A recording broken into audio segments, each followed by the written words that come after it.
آج profit series میں ہم یونس علیہ السلام کا واقعہ سنیں گے۔ یونس علیہ السلام اللہ کے ایک ایسے پیغمبر تھے جنہوں نے مچھلی کے پیٹ میں بھی اللہ کا ذکر کیا اور اللہ سے امید نہیں چھوڑی۔ اگر آپ کو پروفٹ سیریز میں انٹرسٹ ہے تو پلیز میرے چینل کو سبسکرائب کر لیجئے۔ چلیے شروع کرتے ہیں with the real life story of prophet Yunus علیہ السلام۔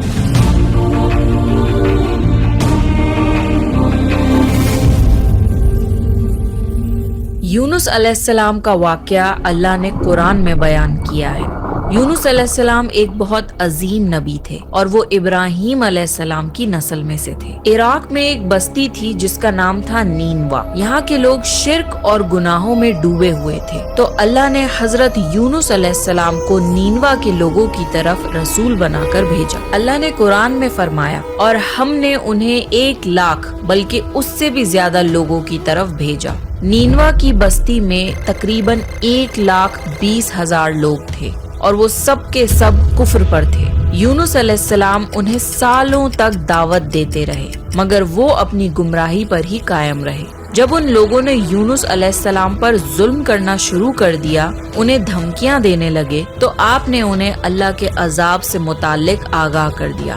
آپ نے فرمایا، فلاں دن تم پر عذاب نازل ہوگا۔ اس کے بعد غصے کی حالت میں آپ بستی سے نکل گئے۔ حالانکہ اللہ نے آپ کو صرف 7 دن کی مہلت دینے کی اجازت دی تھی، جس کے بعد ان پر عذاب نازل ہوتا، لیکن یونس علیہ السلام کو خود بستی سے نکل جانے کی اجازت نہیں دی تھی۔ جب اللہ کسی کو نبی بنا کر کسی جگہ پر مقرر کرتا ہے تو وہ نبی اس جگہ کو نہیں چھوڑ سکتے جب تک اللہ کی اجازت نہ ہو۔ یہی وجہ ہے کہ محمد صلی اللہ علیہ وسلم نے مکہ تب تک نہیں چھوڑا جب تک اللہ کی اجازت نہیں آ گئی۔ اللہ کی اجازت کے بعد ہی انہوں نے مدینہ کی طرف ہجرت کری۔ جب یونس علیہ السلام نے 7 دن کی مہلت کا اعلان کیا تو آپ خود غصے کی حالت میں بستی چھوڑ کر چلے گئے۔ سورہ انبیاء میں اللہ تعالیٰ فرماتا ہے، مچھلی والے کو یاد کرو جب وہ غصے میں چلا گیا اور سمجھا کہ ہم اس کو پکڑ نہیں سکیں گے۔ جب یونس علیہ السلام اپنی قوم کو چھوڑ کر چلے گئے، اسی دوران اللہ تعالیٰ کی طرف سے عذاب کی علامتیں اس بستی پر ظاہر ہونے لگی۔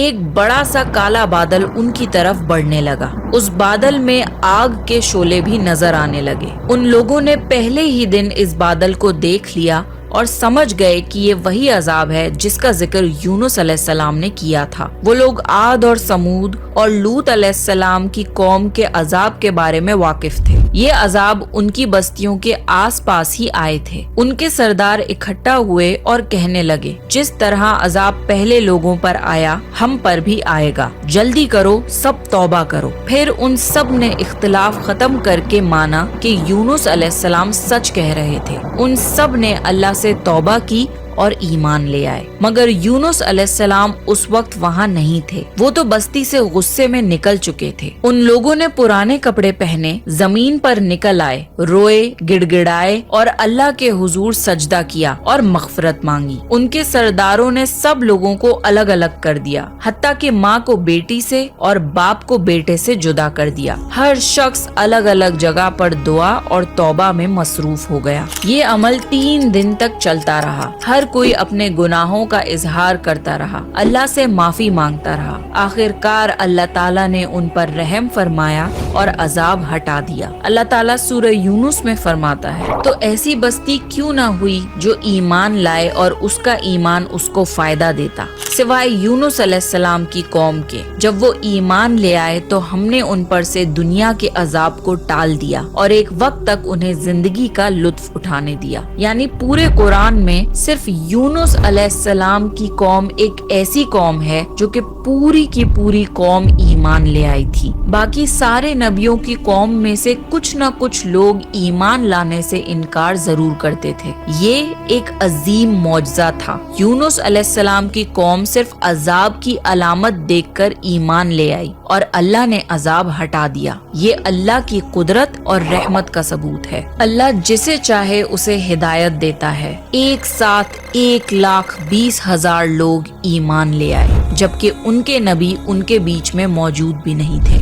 حضرت یونس علیہ السلام کو اس بات کا علم نہیں تھا کہ ان کی قوم ایمان لے آئی ہے۔ وہ تو غصے میں بستی چھوڑ کر سمندر کی طرف چلے گئے تھے۔ وہاں انہوں نے ایک کشتی میں سواری کی جو کہ لوگوں اور سامان سے بھری ہوئی تھی۔ کشتی جب سمندر میں چلی تو ایک طوفان آ گیا۔ طوفان اتنا خطرناک تھا کہ لگتا تھا کہ اب کشتی ڈوب جائے گی۔ کشتی کے لوگوں نے آپس میں کہا، کشتی کے بوجھ کو ہلکا کرو، کچھ سامان سمندر میں پھینک دو۔ سب نے اپنا اپنا سامان سمندر میں پھینکا۔ کشتی تھوڑی ہلکی ہوئی لیکن یہ کافی نہیں تھا۔ پھر لوگوں نے کہا کہ کسی شخص کو سمندر میں اترنا پڑے گا تاکہ کشتی کا وزن کم ہو۔ پھر ایک ایک چٹ پر ہر کسی کا نام لکھا گیا اور یہ ڈیسائیڈ ہوا کہ چٹ اٹھانے پر جس کا بھی نام نکلے گا اسے سمندر میں گرایا جائے گا۔ شفل کر کے ایک چٹ اٹھائی گئی۔ پہلی چٹ پر حضرت یونس علیہ السلام کا نام نکلا۔ پھر لوگوں نے آپس میں کہا، نہیں، یہ تو اللہ کے نبی ہیں، ان کے چہرے پر سجدوں کے نشان ہیں، انہیں چھوڑ دو۔ پھر دوبارہ چٹس کو شفل کیا گیا اور دوسری بار چٹ اٹھائی گئی۔ اس بار بھی یونس علیہ السلام کا نام نکلا۔ تو پھر تیسری بار چٹس شفل کر کے ایک اور چٹ اٹھائی گئی، مگر تیسری بار بھی چٹ پر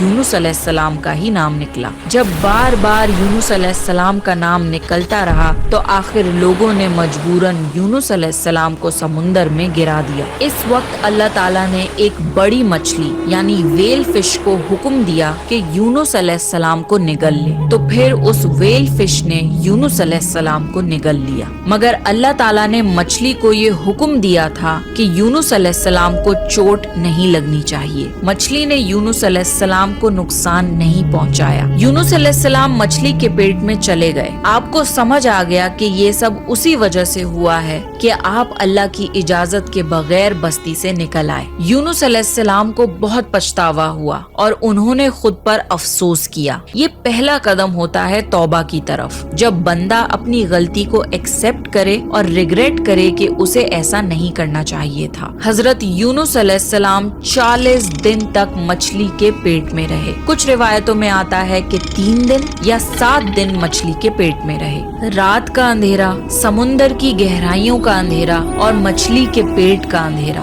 اس اندھیرے میں، سمندر کی گہرائیوں میں یونس علیہ السلام نے اللہ تعالیٰ کو پکارا، لا الہ الا انت سبحانک انی کنت من الظالمین۔ اے اللہ، تیرے سوا کوئی معبود نہیں، تو پاک ہے، میں ہی ظالموں میں سے تھا۔ یونس علیہ السلام نے دعا نہیں مانگی بلکہ صرف اللہ کی تسبیح بیان کری۔ جب ویل فش سمندر کے نیچے یونس علیہ السلام کو لے گئی تو انہوں نے سمندر کے اندر مخلوقات کی تسبیح کو سنا۔ ساری مچھلیاں، سارے جانور اور پیڑ پودے اللہ کی تسبیح کرتے تھے۔ تو یونس علیہ السلام نے بھی اللہ کی تسبیح شروع کری، لا الہ الا انت سبحانک انی کنت من الظالمین۔ 40 دن تک یونس علیہ السلام یہ دعا مانگتے رہے۔ اس کے بعد اللہ نے ان کی دعا قبول کر لی۔ اللہ نے قرآن میں فرمایا، اور ہم نے اس کی پکار سن لی اور اسے غم سے نجات دے دی، اور ہم ایمان والوں کو اسی طرح غم سے بچا لیا کرتے ہیں۔ ویل مچھلی نے انہیں سمندر کے کنارے بیچ پر ڈالا اور چلی گئی۔ قرآن میں اللہ نے فرمایا، پھر ہم نے اسے ایک چٹیل میدان میں ڈال دیا اور وہ وہاں بیمار تھے، اور اس پر سایہ کرنے والا ایک بیل دار درخت ہم نے اگا دیا۔ مچھلی کے پیٹ کے ایسڈز کی وجہ سے یونس علیہ السلام کی سکن جل گئی تھی۔ اس پیڑ کے پتے بہت بڑے بڑے اور چوڑے ہوتے ہیں جو یونس علیہ السلام کو دھوپ سے بچاتے تھے، اور اس پیڑ سے ایک خوشبو آتی تھی جس کی وجہ سے کیڑے مکوڑے دور رہتے تھے۔ انہی اسپیشلٹیز کی وجہ سے اللہ نے اس بیل دار درخت کو یونس علیہ السلام کے پاس اگایا تھا تاکہ وہ ہر طرح کی تکلیف سے محفوظ رہیں۔ یہ ہے اللہ کی قدرت، سبحان اللہ۔ اس کے علاوہ اللہ نے یونس علیہ السلام کے پاس ایک بکری بھیجی۔ وہ یونس علیہ السلام کے قریب آتی اور ان کے سر کے اوپر ٹانگیں پھیلا کر کھڑی ہو جاتی تھی۔ یونس علیہ السلام زخمی حالت میں لیٹے لیٹے اس سے دودھ پی لیتے تھے۔ یہ تھا ان کا کھانا اور پینا۔ دھیرے دھیرے یونس علیہ السلام کی صحت بہتر ہونے لگی اور وہ اٹھنے کے قابل ہو گئے۔ یہ سب اللہ تعالیٰ کی مہربانی سے ہوا۔ جب وہ بالکل ٹھیک ہو گئے اور ان کی صحت لوٹ آئی تو اللہ نے انہیں پھر سے اپنی قوم کی طرف جانے کا حکم دیا۔ وہاں جا کر یونس علیہ السلام نے دیکھا کہ ان کی پوری قوم ایمان لے آئی تھی۔ اللہ جسے چاہے اسے ہدایت دے سکتا ہے اور اللہ کو کسی کی مدد کی ضرورت نہیں ہے۔ اللہ نے یونس علیہ السلام کے اس واقعے کو سنا کر محمد صلی اللہ علیہ وسلم کو سمجھایا کہ دین کی دعوت دیتے وقت اکتانا نہیں، یعنی لوگوں کے خراب بیہیویئر کی وجہ سے ان سے فرسٹریٹ مت ہونا اور ان کی کڑوی باتوں سے مایوس مت ہونا۔ اللہ نے قرآن میں فرمایا، آپ جسے چاہیں اسے ہدایت نہیں دے سکتے، بلکہ اللہ جسے چاہتا ہے اسی کو ہدایت دیتا ہے، اور کسی کو دین کی دعوت دیتے وقت یہ ایکسپیکٹ نہیں کرنا چاہیے کہ وہ فوراً ہماری بات مان جائے گا، کیونکہ ہدایت دینے والی ذات صرف اللہ کی ہے۔ یونس علیہ السلام کے قصے میں بہت بڑا سبق یہ ہے کہ ہمیں کبھی بھی اللہ کی رحمت سے مایوس نہیں ہونا چاہیے، چاہے ہماری غلطی کتنی بھی بڑی ہو۔ اگر بندہ سچے دل سے توبہ کرے تو اللہ اسے ضرور معاف کرتا ہے۔ دوسرا سبق یہ کہ نیکی کا کام،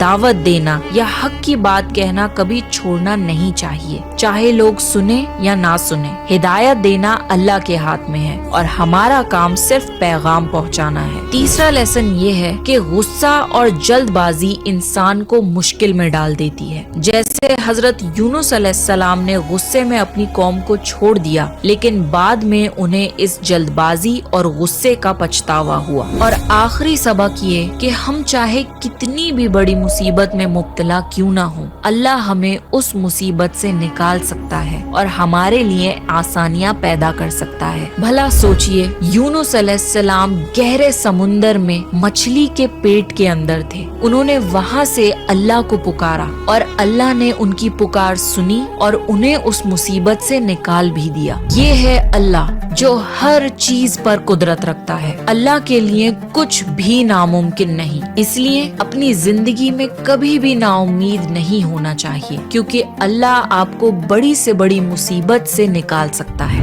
تو یہ تھا یونس علیہ السلام کا بہترین واقعہ۔ یونس علیہ السلام نے ہمیں سکھایا کہ چاہے ہم سے کتنی ہی بڑی غلطی کیوں نہ ہو جائے، اللہ کی رحمت سے کبھی بھی نا امید نہیں ہونا چاہیے۔